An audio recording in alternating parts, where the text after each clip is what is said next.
I think we all at one point or another desired more transparency from the baseball clubs we follow. Just not from their pants. About to go full Jay Leno here. A segment of our audience never watched Jay Leno on late nights. They have no idea. Did you see this? Did you hear about this? Zach, did you see the story of the asteroid that passed by the Earth? 140,000 No, miles away. But, man, that far. The story that I read, the size of 16 washing machines, continuing the narrative that we'll do anything to actually avoid using real units of measurement, 16 washing machines. And I thought, if I have to choose between that asteroid landing on my head or seeing those transparent pants again in another photo, I think I choose the asteroid. I think I choose the asteroid. What's your favorite element of the new uniforms? Is it the size 4 font on the letters in each player's name? Is it the ability to see if a player is wearing boxers or briefs? Is it the just random choices of thickness of the trim around the sleeves? Here's a hot take. I don't hate, if they figure out the spacing on the names, I don't mind the smaller font. It actually doesn't bother me. For whatever reason, it doesn't bother me. I thought they looked fine. You can say that, but I can't impact the way that I feel. It looks fine to me. But it was when we got to the pants being see-through, way too much. And it coincides with every team's picture day, so every team is documented for the rest of time. Put that in a time capsule and bury that underneath the earth, so 50 years from now they dig that up and go, oh my God, what were they wearing? Yeah, Yikes. It's the most national attention baseball's gotten in a long time, so I guess standing ovation for Nike and Fanatics. Wow. Okay. Well, we didn't gather here today to talk about below the belt, at least not in that direction. There's a lot we can discuss today. You've got a new roster projection over at The Athletic, which I kind of want to dig into. There's a topic that you've been avoiding for several weeks that I really want to dig into. Some Sam Hentges hype, which I am so here for. Let's start with, as we're getting ready for games to begin, that means Stephen Vogt's going to be filling out his first lineup card. And he talked about that a little bit this week. A couple of things that I found interesting. One, he said that there are going to be some days that Jose is better as their 2-hitter and some days better as their 3-hitter. And I thought that was interesting. What's the day where he's the better 3-hole hitter compared to the Thursday. 2-hole hitter? Maybe it is. But he also said that he's not opposed to shifting the lineup on a daily basis, which is really the opposite of what Terry Francona was willing to do. Now, he would have shifted up like a lefty-righty platoon sort of matchup. Wasn't opposed to that. But you didn't see him tinkering too much with, okay, on this day, my leadoff hitter is going to be this, and on this day, my 2-hole hitter is going to be different than the day before. He liked everyone to kind of know where they were going to be in the lineup. And I thought that was interesting. Did I read too much into that? Was that just something he's saying on a random Wednesday? Or do we think that Vogt is going to be willing to shift the lineup based on matchups or maybe what the gut is saying on a particular day? Yeah, I mean, he said the goal is to beat the starter. So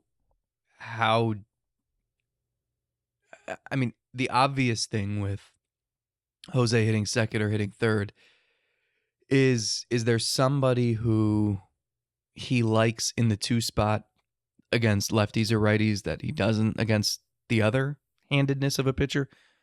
I don't know who that would be. I off the top of my head, I don't think Jimenez has had drastic splits. In fact, his really good year in 2022, I think he was far better against lefties.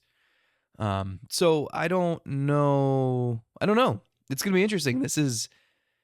It's exciting, and we should probably temper our expectations. I don't think what he trots out there for the Cactus League opener is going to be representative of what we should expect on March 28th in Oakland, but maybe you'll learn a thing or two. I don't know. Remember back in the day, I don't think it happens as often, but you always see the catcher hitting first or second because they wanted to get the catcher more at bats. So I don't, but I know that if Bo Naylor's hitting first on Saturday, you're going to go nuts. Oh, yeah. Yeah, because I would consider him a candidate to be hitting first in the real lineup. But in fairness, we flip out over over Cactus League lineups more than we should, but even at the beginning of the season, there are days where Tyler Naquin's hitting third at the beginning of the year, and that had nothing to do with what the end of the year lineup is going to look like. So we react to what's in front of us, and what's in front of us is the debate of where Jose Ramirez should be hitting in this lineup. We'll see where they think he should be, but is there any question in your mind that he shouldn't be hitting second? Should he be hitting third? Should he be hitting somewhere else? I think we have to come to an agreement that if you and I are managing this team, we can't care about splitting up lefties in a lineup. There are so many lefties on this roster, and it's just the way it's going to go. I mean, you've been asking me what my dream lineup is for them in a month, and I think it's got 5 lefties in a row, and I don't know how to break them up. Say, I knew it was a problem, but I didn't know how much of a problem until I sat down to do this. Yeah, you'd like to break them up, and maybe that's where Vogt is thinking about Jose shifts down to 3, because at least there he breaks up a string of lefties.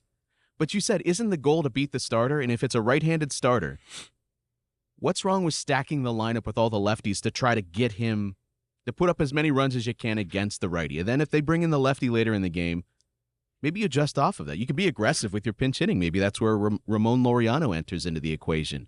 Or Davison De Los Santos enters into the equation. Somebody that's hitting from the right side. But if the goal is to beat the starter, it shouldn't matter that you've stacked all the lefties, because that's maybe what you think your best lineup is against that right-handed starter.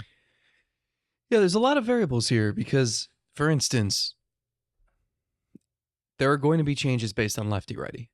Do you have, if it's a lefty on the mound, let's say you're going with a Brennan Laureano split in right field, does Brennan hit in the same spot against lefties or against righties that Laureano does against lefties? Like, that might change, right? And you have to think about the late game pinch hit. So if you really like Bo Naylor against righties so much that you want to hit him second, what happens if they bring in a lefty to face him late in the game? You're either going lefty-lefty or you're pinch hitting Hentges, and Hentges is hitting in front of Jose Ramirez. So there's a lot to think through.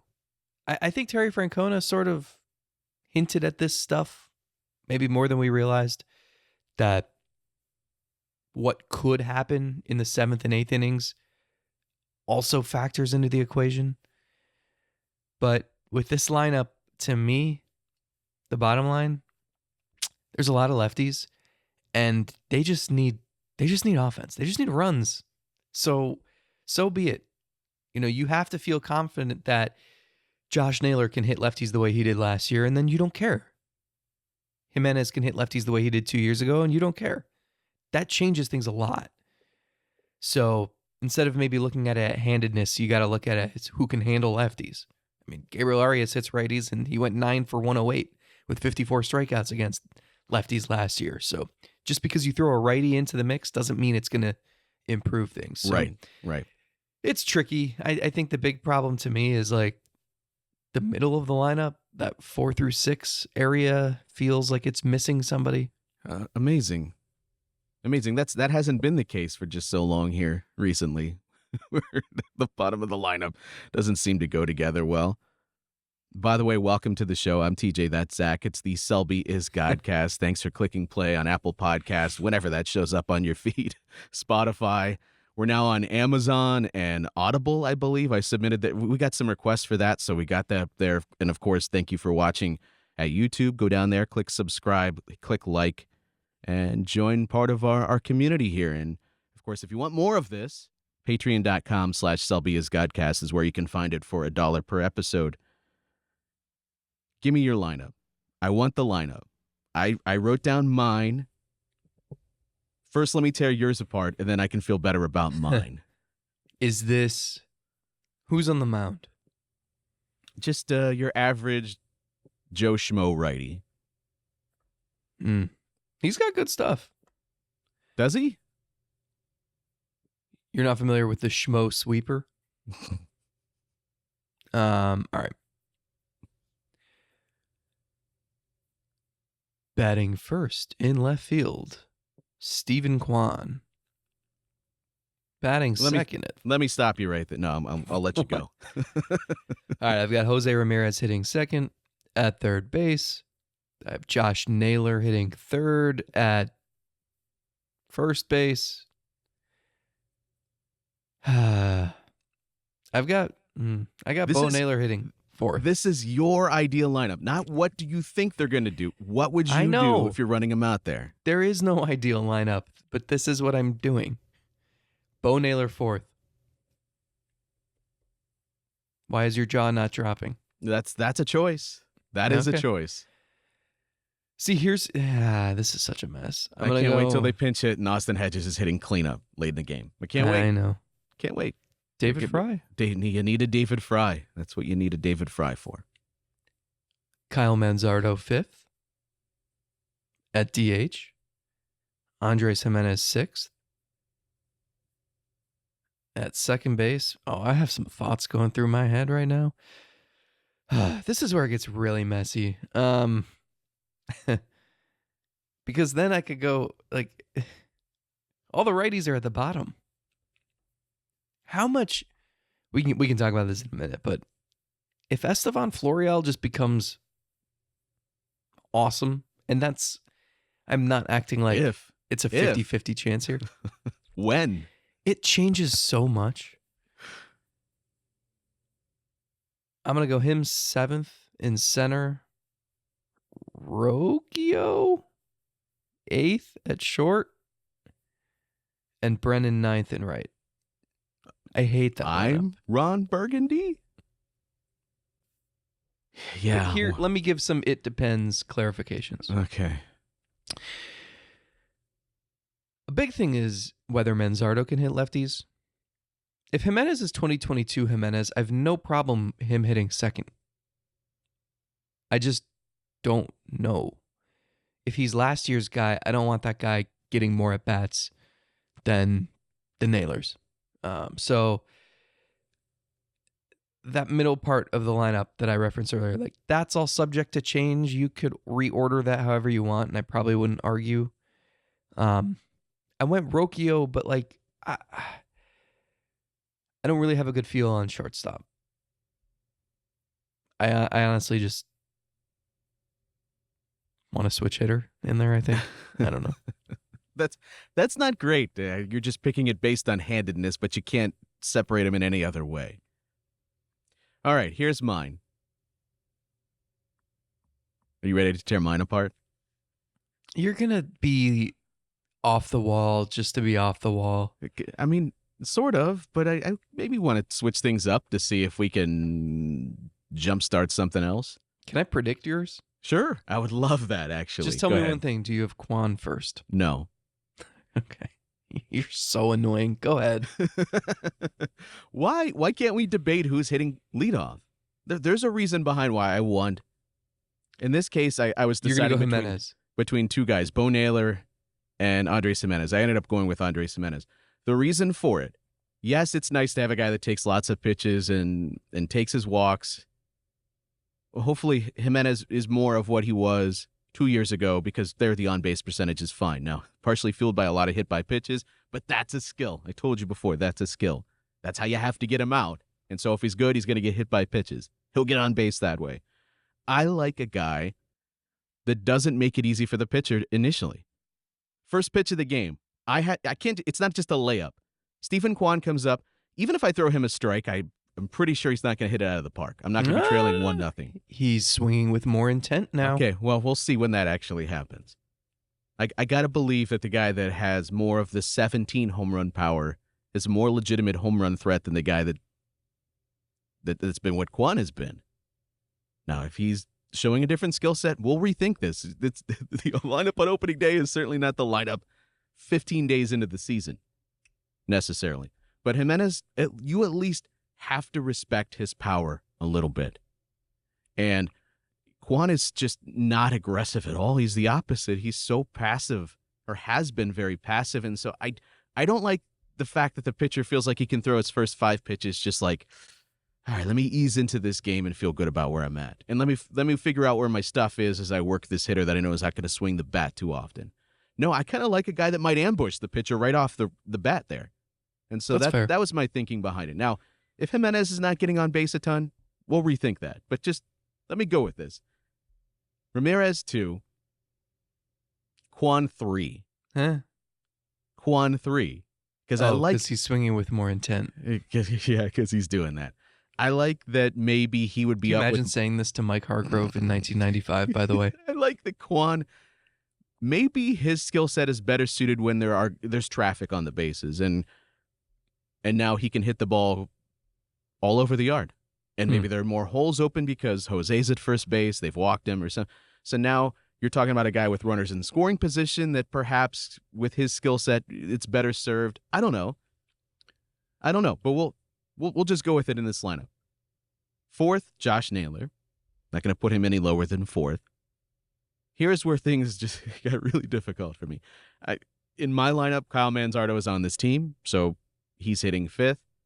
And it was at this point that I realized, oh no, everybody in this lineup is going to be left-handed. And that's when I just had to come to the realization it's fine because you're facing a right-handed pitcher in this case. Then I slotted in Bo Naylor 6th, Will Brennan 7th, Gabriel Arias 8th, and Estevan Florial hitting 9th. I thought maybe you could utilize his speed at the bottom of the lineup to be that secondary leadoff hitter, but also a guy that can bop one out of the yard. And this will change a week into the season, but that was my initial thought on what my ideal lineup would look like. I actually don't think we're that far off here. I think my thing with Hentges, because I look at this and I'm like, you probably don't want him hitting 6th. And ideally, I don't have the insight into this, but if the coaches can pinpoint why he regressed offensively last season, and if they feel comfortable with the idea that he's closer to 2022 offensively than 2023, then go ahead and hit him higher in the order. I don't know that. And I'm looking and I'm dreaming on Manzardo and Bo Naylor and thinking I need some power, some meat in the middle of that order. That's why I structured mine the way I did. But again, like I have no issue hitting Hentges 2nd or 3rd or 1st. I don't know about that yet. I feel like there's not another spot in the lineup where Quan makes sense. Honestly, 9th on a really, really good team. But I think he's better than he showed last year. I think maybe some approach tweaks, which he said he made. More on that next week. But like that tease. I don't know. What a weird lineup. But also weird because as I was looking at it, Hentges, as you said, the lefty-righty thing, if he's going good, I don't think that matters much. Quan is sort of the same thing. I don't think of him being a drastic hitter one way or another. Maybe time will show us that that's different. But so those are two guys that I'm not concerned about the whole lefty-righty thing. Then there's Josh Naylor, who last year proved it wasn't a problem, but prior to that, it was a problem. Kyle Manzardo, that's one of the biggest questions about him. Is he going to be able to hit left-handed pitching in the major leagues? We don't know that. And then there's this one righty that I have to break up all of these lefties. But what does he do better? He hits, apparently, right. If you believe in the reverse splits, he hits the righties better. So I can't even use him to break up this string of lefties just for balance sake. So you also have to think about who's on your bench. And in this exercise, it's Laureano, it's Hentges, and I think it's Freeman and Straw. No, like I don't think there's room there's certainly not room for De Los Santos if Manzardo's on the roster. Mm-hmm. And as much as I want Fry to prevent Hentges from hitting much and to get another right-handed stick in there, who's he replacing? Do you want to... I think in the grand scheme, and as I included in my roster projection, I kind of think it's Brennan versus Fry. But that's difficult because Brennan is my guy that's going to be starting against righties in my mind. I know if you're looking at the depth charts at Fangraphs, it would have Ramon Laureano just listed as the right field starter. And I guess there's a scenario where he just does. He just plays every day in right field or the majority of days in right field. But also in that, what you just painted, there's no De Los Santos. Are they just going to ship him back to Arizona?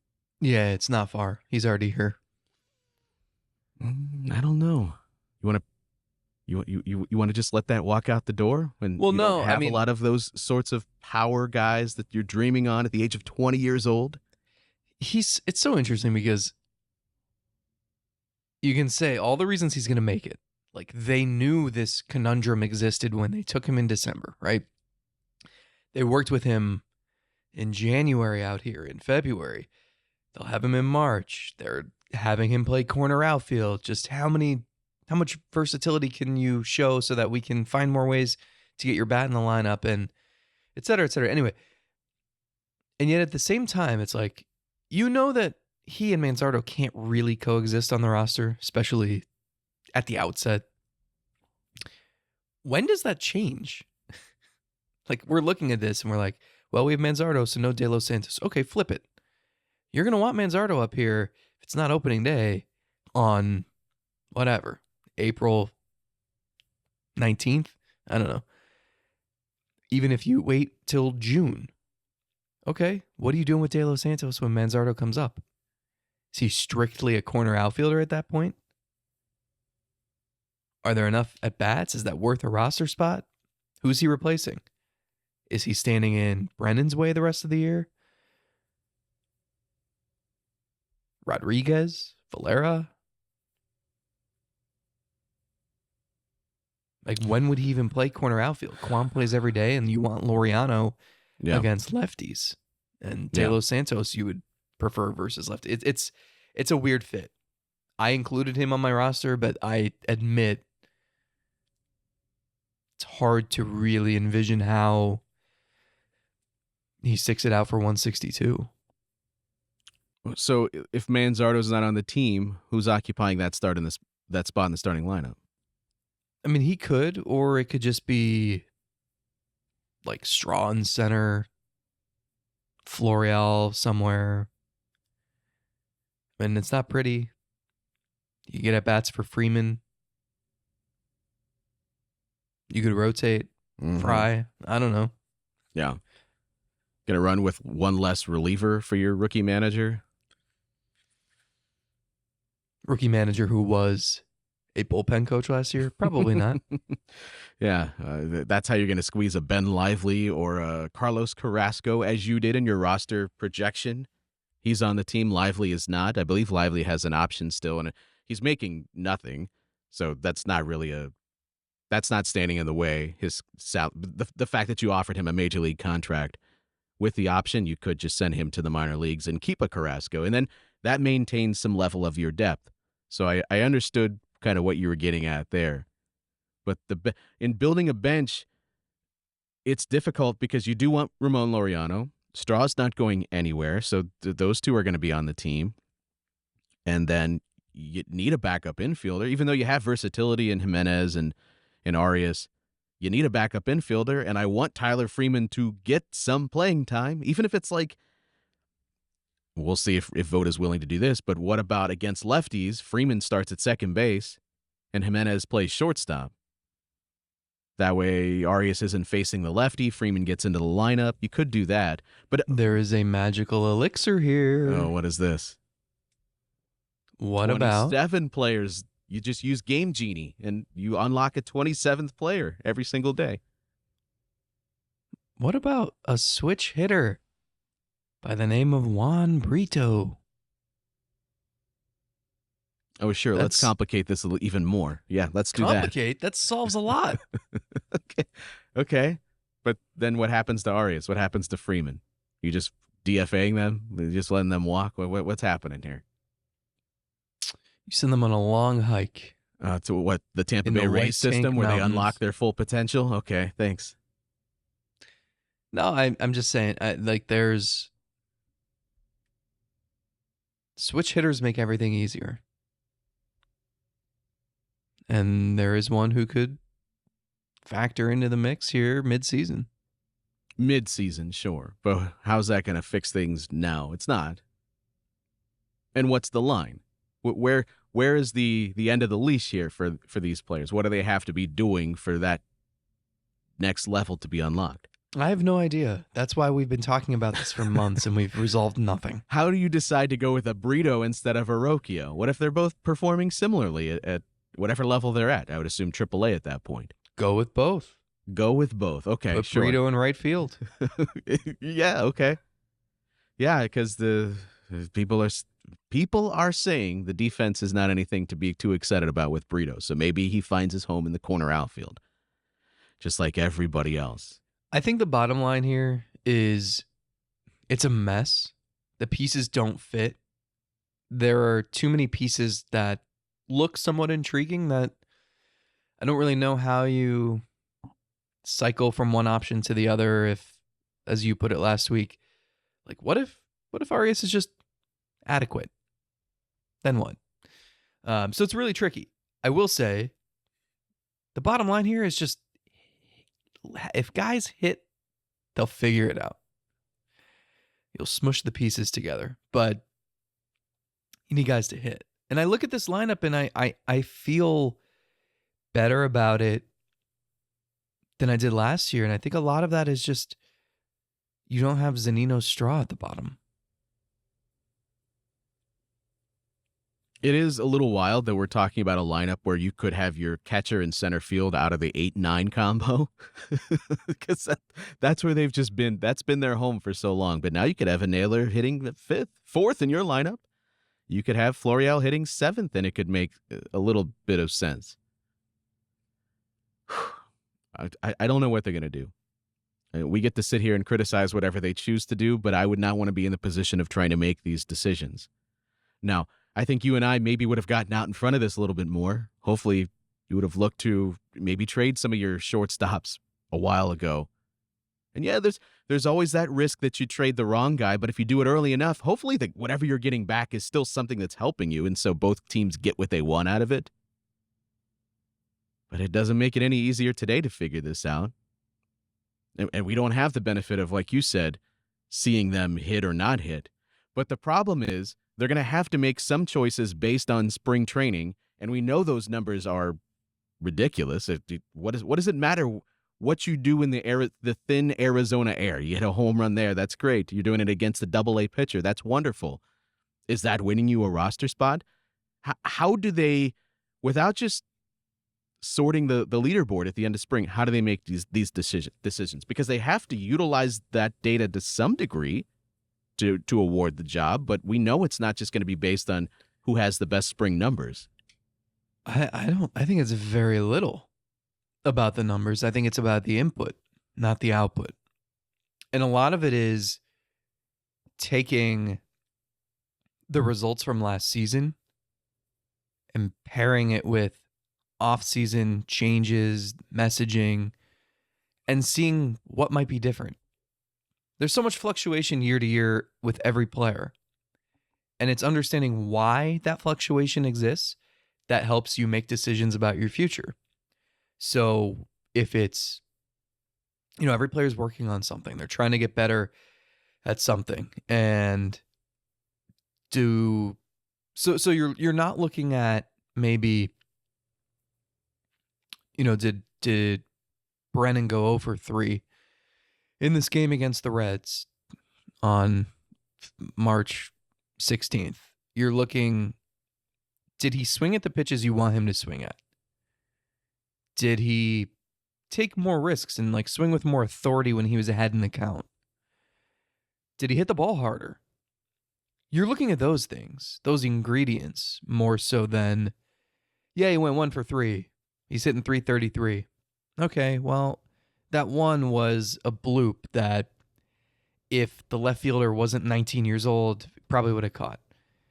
And the 2 outs were actually, he worked good at bats and he swung at the pitches you want him to swing at, and he hit a missile that was caught and he struck out, but it was a 9-pitch at bat, and it was, he fought off some pitches that last year he would have chased. And it like the big thing that I think they're trying to teach. And it's interesting because last year they were trying to teach this to Oscar Gonzalez.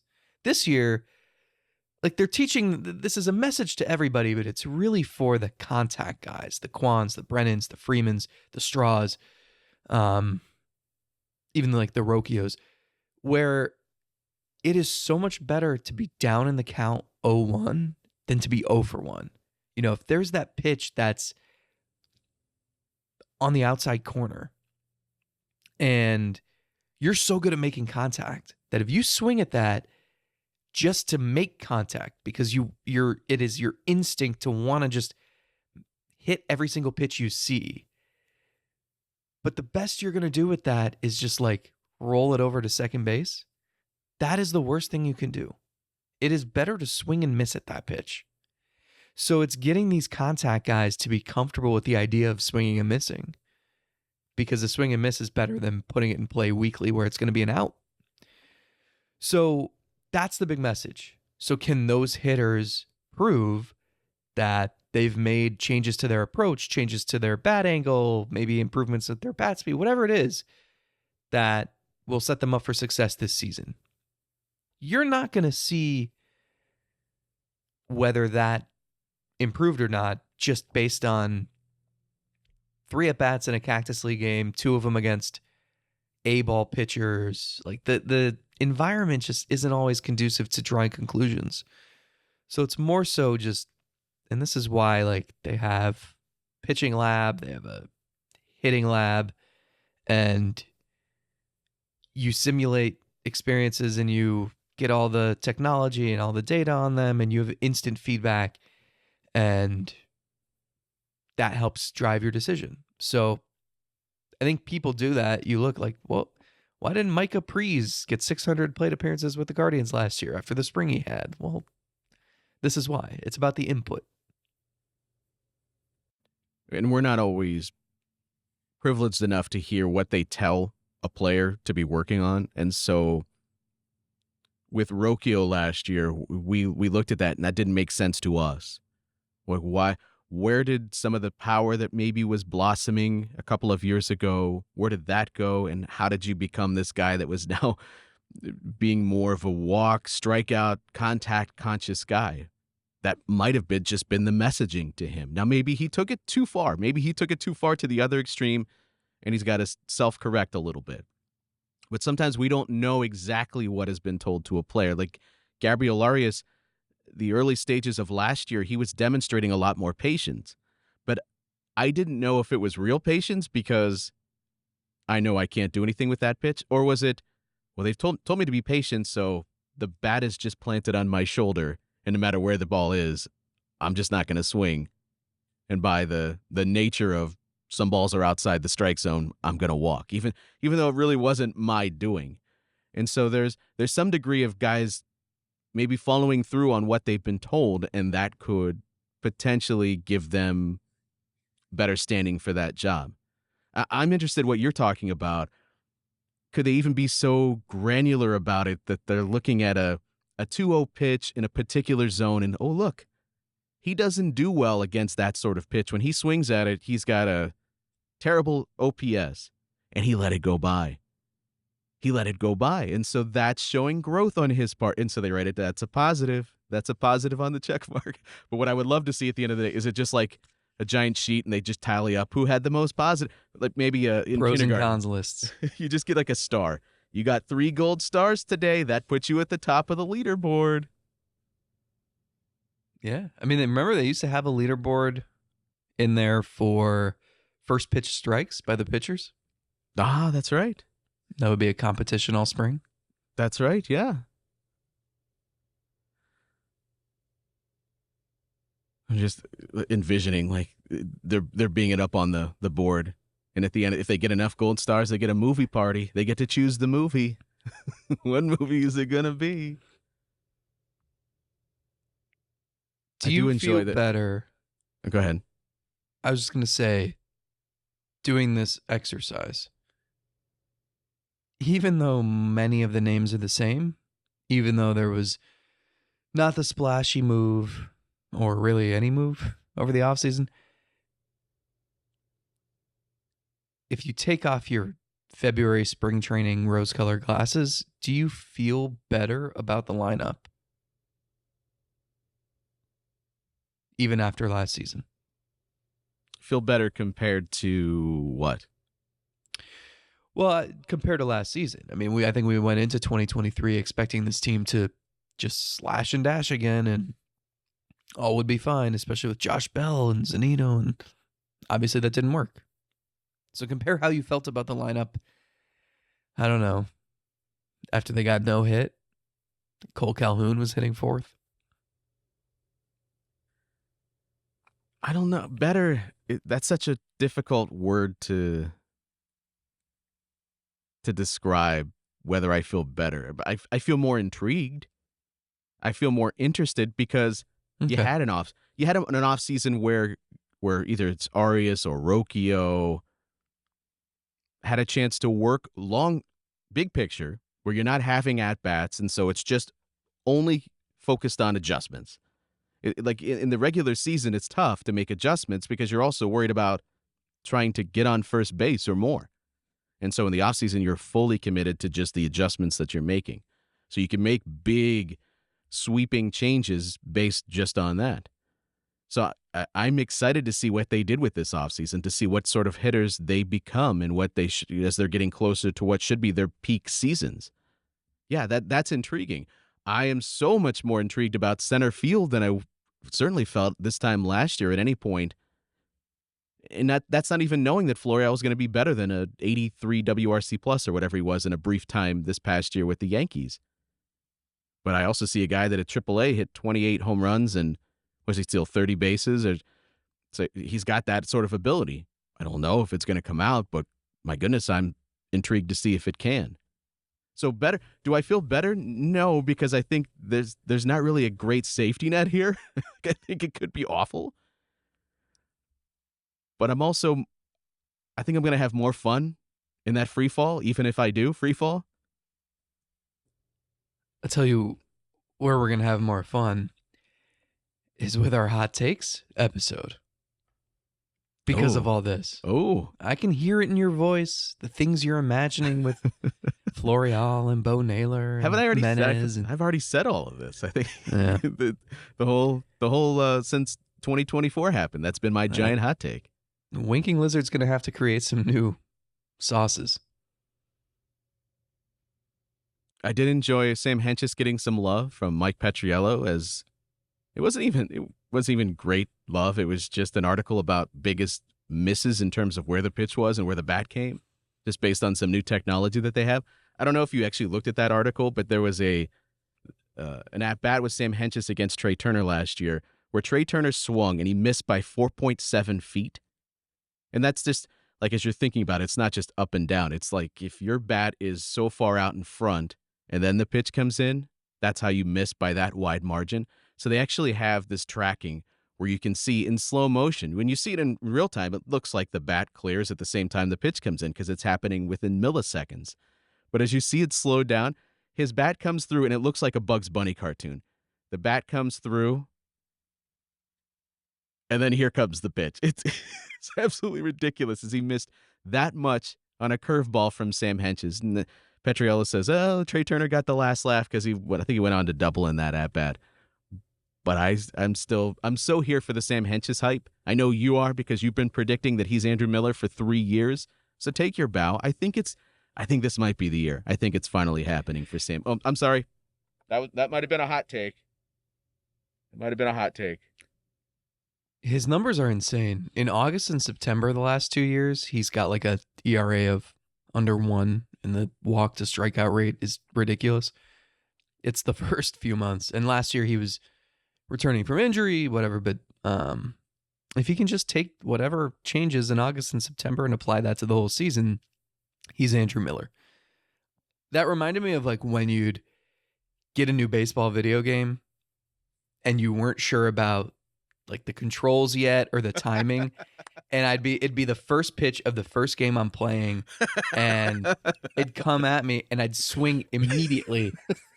And then it'd be like a 75-mile-an-hour curveball that would plop in 5 minutes later. For like the first week, you're just Gabriel Arias taking everything to the opposite field because you can't quite time up to pull the ball. That is so totally accurate. We're all living in a simulation anyway, so maybe that was just the Trey Turner at bat was just somebody's first time playing the game. They figured it out later in the at bat. They got it. And this time of year, you saw the Nationals say, "I don't care how fast you throw ball 4," those signs up. I actually will care about that because I care about your ability to throw hard. We'll work on the control, but I do hope that you throw hard because that really takes you from being a pitcher to a really good one. And speaking of which, that asteroid passed by at 40,000 miles per hour, but wouldn't you know it? Missed its target. I like how you worked that back in. Well done. Thank you.